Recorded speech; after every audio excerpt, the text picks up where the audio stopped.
Now joined by Jeff Gordon, driver of the number 24 Drive to End Hunger Chevrolet for Hendrick Motorsports. Jeff, welcome here to Daytona International Speedway. Can you tell us what's it like to be back here at the World Center of Racing as we get ready for the 56th running of the Daytona 500?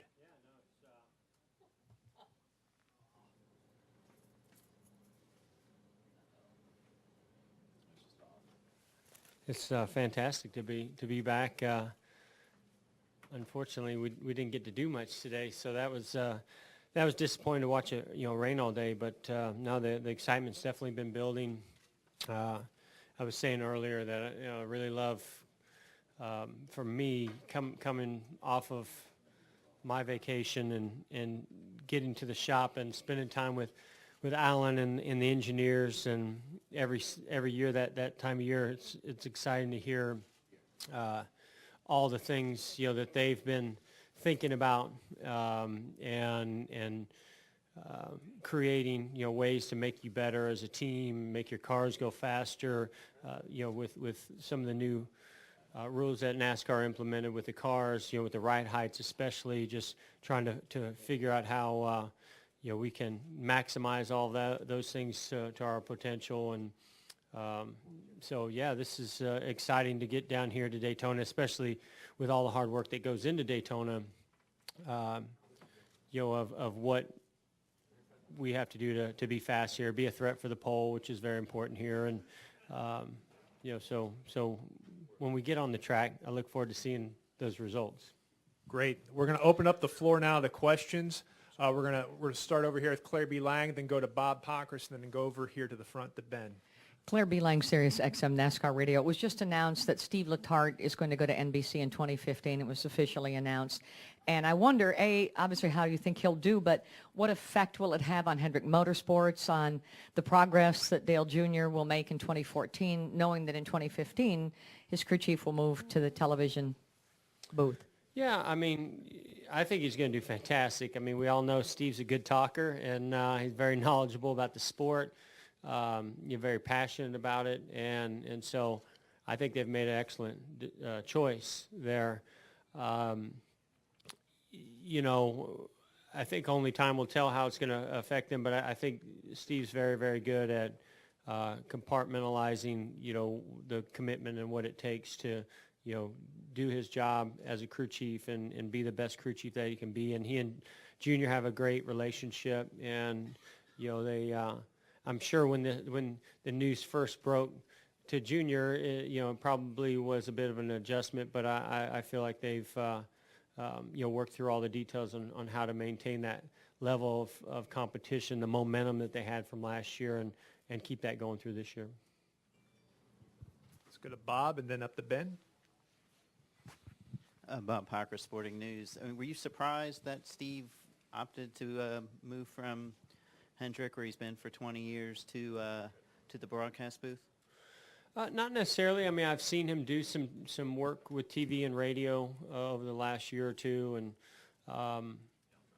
so I can't say I was totally surprised. And he's a young man that has a lot of talents and is always eager to take that next step in life. And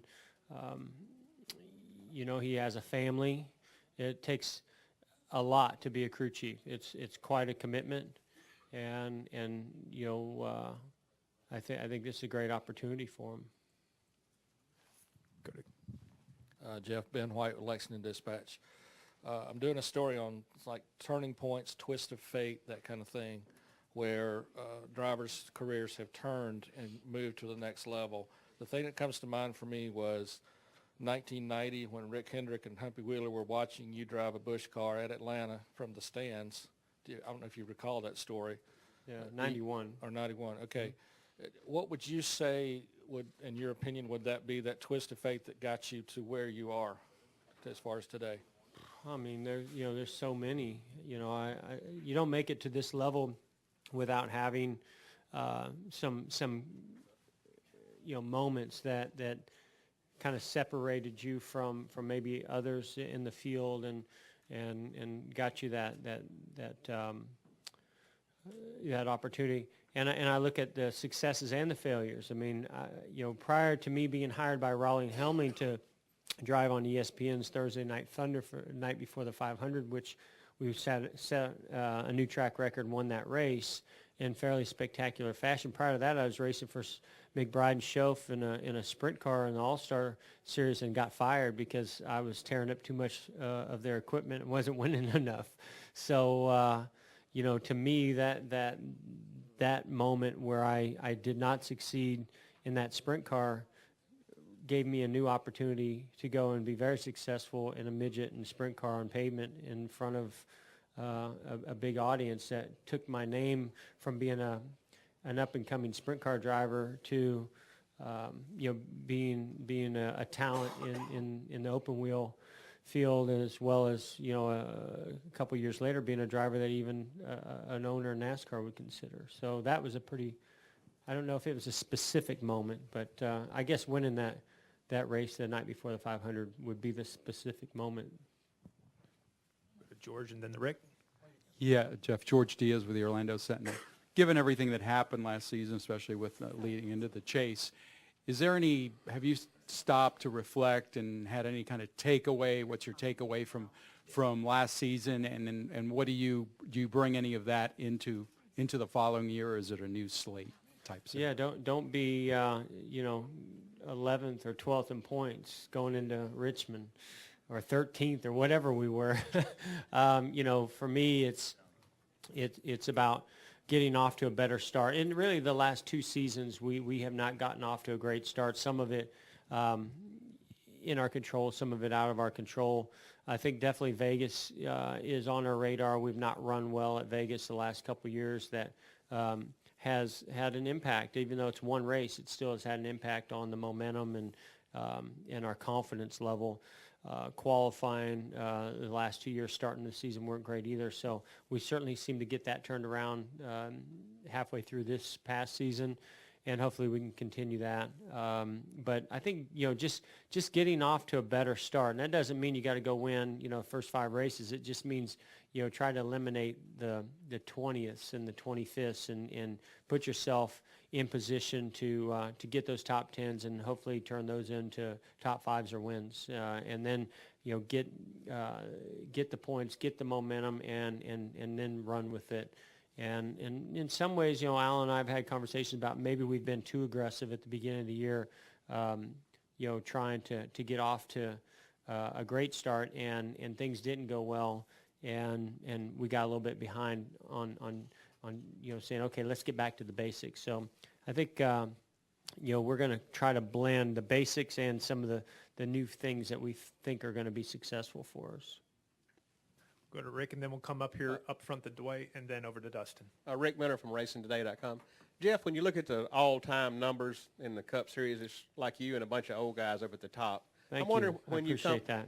I wonder when I shaved this morning because I had a beard that I'd grown for about 3 weeks, and I looked in the mirror and I was like, wow, man, I am really gray. I felt pretty old this morning. I was actually feeling a lot younger after I shaved until now. So that was kind of my question. when you started this season, do you feel like a veteran, experienced driver? Do you feel like a young guy still got a lot to prove? Well, I mean, every time this time of year, I always feel, rejuvenated because I've had a break. I feel excited because I see the things my team's working on, all the hard work they've done. It's a fresh start to the season, so I feel young at this moment. But when I roll out of the bed in the morning, I realize that I'm 42 because I have aches and pains that I didn't have 20 years ago. So I'm reminded of my age, but when I get to the track, I'm still as passionate and excited, or if not more so than I've ever been. Dwight Drum, RaceStake.com. Jeff, you got star power. Shaven or unshaven, you got star power. But Thank you. Okay, but what would you believe at motorsports champions and celebrities, rock and country stars? What would you believe what they sets them apart and helps them rise to the top? There are plenty of musicians and actors and Sure. and drivers who never do. Yeah, I mean, it's a great question, and I do think there are common denominators among different fields, that seem to separate those that become successful and those that don't. I mean, sometimes it is just a lucky break, but I feel like most of the time it's, first you have to recognize the talent, and then you have to, really work hard at, taking that talent to the next level, and then you got to be at the right place at the right time, and I'd say that a lot of people would probably say the same thing, and that's how it was, for me. I mean, I raced against plenty of kids growing up that I thought were very, very talented, but they didn't get the breaks, or they weren't at the right place, or maybe they did lack a little bit of that extra effort that it takes to do whatever it takes to make it. So there's some people that are just super passionate about it, but maybe don't quite have the talent, but they find a way to work harder to make it work. And then there's others that have all the talent in the world and don't put enough effort into it and never make it. So I think it's a combination, but you certainly have to have that lucky break. And I say lucky break, to me, you make your own luck by how much effort you put into it. Go to Dustin here. Dustin Long from MR, and you mentioned earlier about the struggles, the beginnings of the season, last couple of years. You talk about being way too aggressive at times. What do you mean by that? Is that setups, what you're doing on the tracks, or? No, mainly setups. Just on paper, seeing things that are in the sim, in the wind tunnel that you think are gonna be something that separates you. You go, man, this setup just looks amazing on paper. We're going to go super fast with this. And then you get to the track, and there's a sequence of bumps that are upsetting the car such that you're not able to take advantage of that aerodynamic package that you guys came up with. I don't think that it's been over aggressive on the track or in pit calls. It's mainly just been saying, okay, we've got this that is not something that's proven, not something that we've raced before, but we think it's going to be really fast, and you try to race it, and then you go, okay, it didn't work this week, and maybe we try it next week, and then you find yourself saying, oh, maybe it's not as good as we thought it was, and let's start rethinking it. And all of a sudden you're 10, 12 races into the season, and you're behind. So, I mean, that's just one small example. I mean, there's many things that we can do, to be better, even at our best. There's some things that as a group we can all do. I mean, I've got to improve my restarts. There's no doubt about that. That's an area I can be more aggressive with, and have a little more of that. I don't care what happens through turns 1 and 2 attitude. And then there's areas where maybe we could be more aggressive on our pit calls as well, and on the track position. But then there's other areas where, we were too aggressive. So, it's certainly a combination. But that, with the setups, is one thing that stood out in our minds when we talked, during the off season. Well, we'll finish it off over here with David. David Caravella, NASCAR.com. Jeff, to go back to Steve for a minute, I mean, you had a year where you almost won the championship with him in 07. Junior's come alive within the last couple of years. What is Hendrick going to lose just from a crew chief's perspective when he steps away? Yeah, I mean, I think, we certainly had, I think, high hopes for a long future with Steve. He's been there for a long time, and he's brought a lot to Hendrick Motorsports. He's started, as a kid there, and has really grown into, being one of the top crew chiefs. And so, you want to be able to have that experience as well as knowledge. He's a smart guy, and you want to have that on your side in any shape or form, whether he's a crew chief or in another role at Hendrick. So, yeah, to me, the biggest thing that stands out is just how well he and Junior connect, and what the future will be for that position for Junior beyond 14. Well, Jeff, we really appreciate you taking the time to come in here today. We thank you that you shaved, and you're back here at Daytona International Speedway and ready to take on the 56th running of the Daytona 500. I shave for you guys, so thank you. Take care.